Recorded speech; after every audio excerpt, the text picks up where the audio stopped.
Welcome or welcome back to Space Cowboy. We are back today for another Starfield update.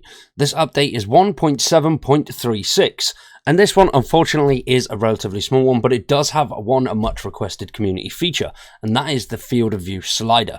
They haven't brought forward all of the things that they promised in that first update that they put out, saying that they were working on some bigger things. I thought this was going to be in that bigger things update, but this one is relatively small, so hopefully we'll see something a little bit bigger in the next few weeks. And before we get started, I do want to say a massive thank you to everyone that has been supporting the channel so far. We just hit 1,000 subs, so massive thanks to everybody for that.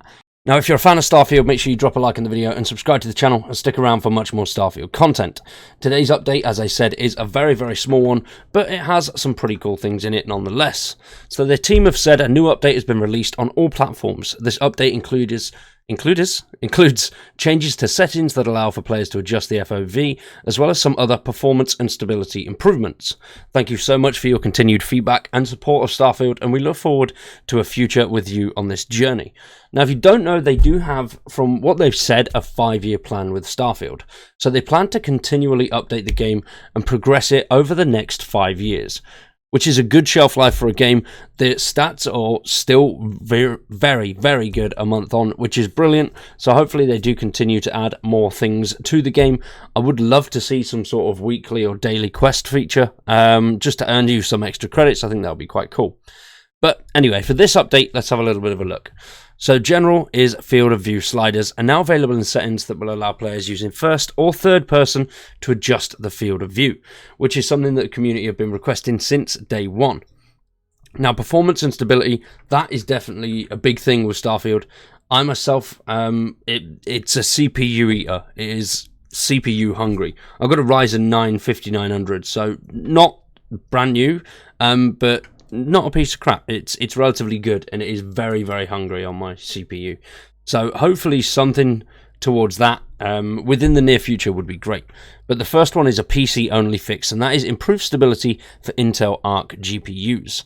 And then there's various additional stability and performance improvements. And then finally we have a fixed quest, which is echoes of the past.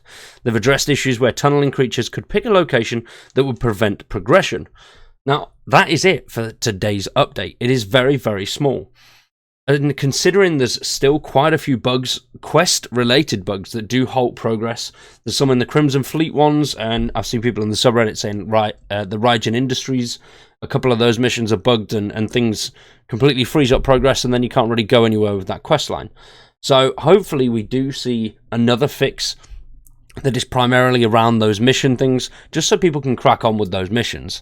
I think that is definitely one of the most important things. I know some people have said they're having a lot of crashes. I myself don't have any. I think I've crashed once since the game launched, and I've been playing it a lot. But we still haven't seen some of the things that they mentioned in that first dev update. And those were the brightness and contrast controls, HDR calibration, field of view slider, which now we have, DLSS support, 32.9 ultra-wide monitor support, and an eat button for food. So we thought we'd get something like that a lot quicker, but still, we are only just after a month of launch. So the game launched in a very good state, especially for a Bethesda title. Yes, there are the annoying little bugs or enemies that stand up when they're dead, or random things that fling across the map, but overall, the game released in a very good state. And I'm quite happy with that, and I know a lot of players are as well. A lot of players were hoping that this would happen, but not expecting it because of, obviously, Fallout 76. Pretty much every Fallout game is buggy as hell, but they're just great games. Despite the bugs, they are still absolutely phenomenal games. So I'm glad that they have gone off to a really good start. But what are you having issues with? Do you have any issues with quests? Have you had any crash issues? Let me know in the comments down below. And let me know, what would you guys like to see from the team with this next few updates? I don't know how many we'll have. Obviously, we are, start of October, so we've still got 2 months left of the year. Shattered Space, their new DLC, that is rumoured, and going by previous titles and the way they've done the DLCs, is potentially going to be coming out sort of mid-March 2024. So that is still an almost 6-month wait for a DLC. And with the size of the game, I know a lot of people are going to want to finish everything before they move on to a DLC. So I understand that wait, and that will obviously keep people coming back. I would love to see something around Christmas time. I'd love to see vehicles as well, but there's been no news on that yet, and I don't think we'll get anything. It would be nice to see something along those lines, but we'll see. We'll see. I know a lot of people want multiplayer, and I don't quite understand that, because it's not a multiplayer game. Yes, having that multiplayer aspect would be cool, but not every game needs it, and I don't think this game needs it.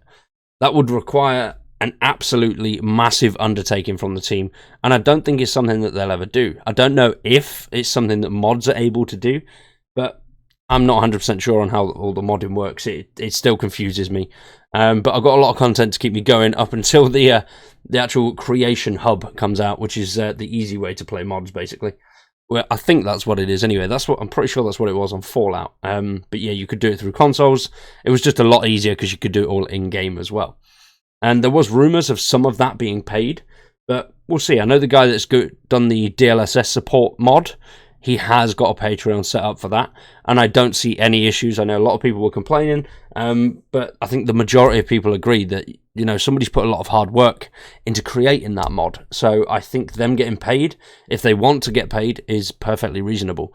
And providing the mod is good and it adds a benefit to the game, I don't see why you wouldn't want to pay for it. But we'll see. We'll see what the future holds. Hopefully we'll see an update in another couple of weeks. It looks like we're seeing them almost fortnightly. There doesn't look like there's any regularity to them whatsoever yet. There might be a pattern that comes out a little bit down the line. But for now, I think it's just as and when they've done bits, to be fair. But we'll see what happens in the future. Let me know what you think in the comments down below. For now, though, I've been Cowboy. You've been awesome. Thanks for watching. And we'll see you very soon with some more Starfield.